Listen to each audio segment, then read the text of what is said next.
Four big tech CEOs, Facebook's Mark Zuckerberg, Amazon's Jeff Bezos, Sundar Pichai of Google, and Tim Cook of Apple, are set to answer for their company's practices before Congress as a House panel caps its year-long investigation of market dominance in the industry. The four command corporations with Google-plated brands, millions or even billions of customers, and a combined value greater than the entire German economy.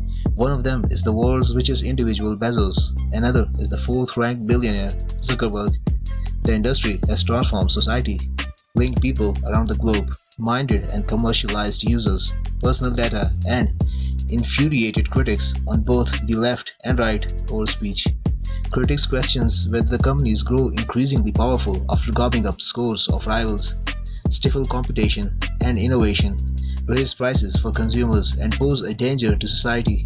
The four CEOs are testifying remotely for a hearing Wednesday by the House Judiciary subcommittee on antitrust.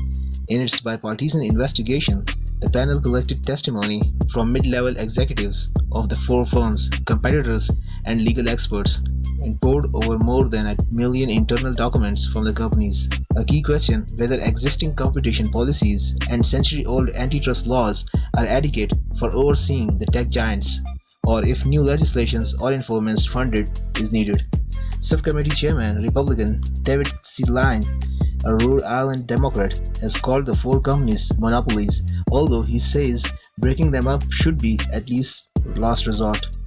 While forced breakups may appear unlikely, the wide scrutiny of big tech points towards possible new restrictions on its power. The companies face legal and political offensives on multiplying fronts, from Congress, the Trump administration, federal and state regulators, and European watchdogs. The Justice Department and the Federal Trade Commission have been investigating the four companies' practices. Each company has a distinct profile and sets its winding footprints in specific markets, and each tech titan has its own approach and story to tell. For Bezos, who presides over an e-commerce empire and ventures in cloud computing, personal smart tech, and beyond, it will be his first ever appearance before Congress. Bezos is introducing himself in a way in his hearing testimony unusual for the occasion. He lays out his challenging life story, growing up in New Mexico as the son of a single mother in high school and later with an adoptive father who immigrated from Cuba at 16. Reviewing his written testimony in a blog post Tuesday, Bezos traces his origins as a garage inventor who came up with the concept of an online bookstore in 1994. He addresses the issue of Amazon's power in what he describes as a huge and competitive global retail market. The company accounts for less than 4% of retail in the US.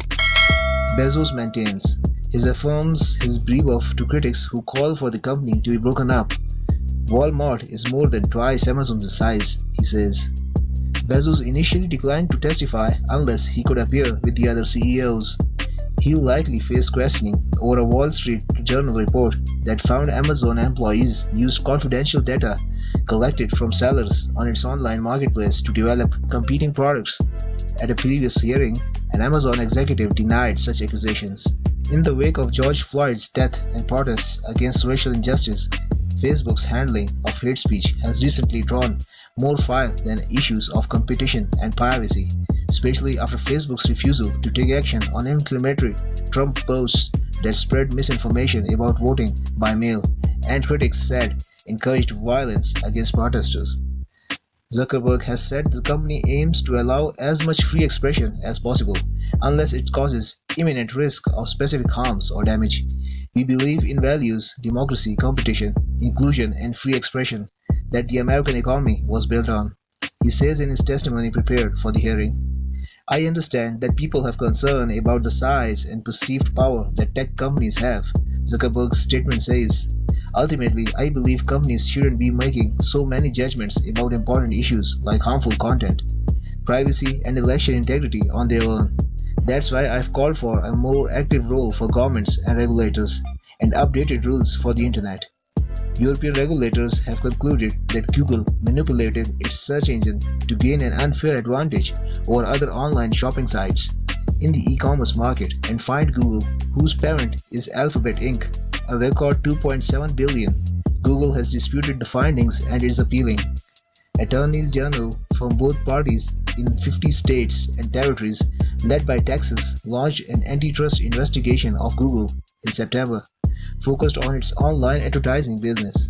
Google operates in highly competitive and dynamic global markets in which prices are free or falling, and products are consistently improving, Pichai says in his written testimony.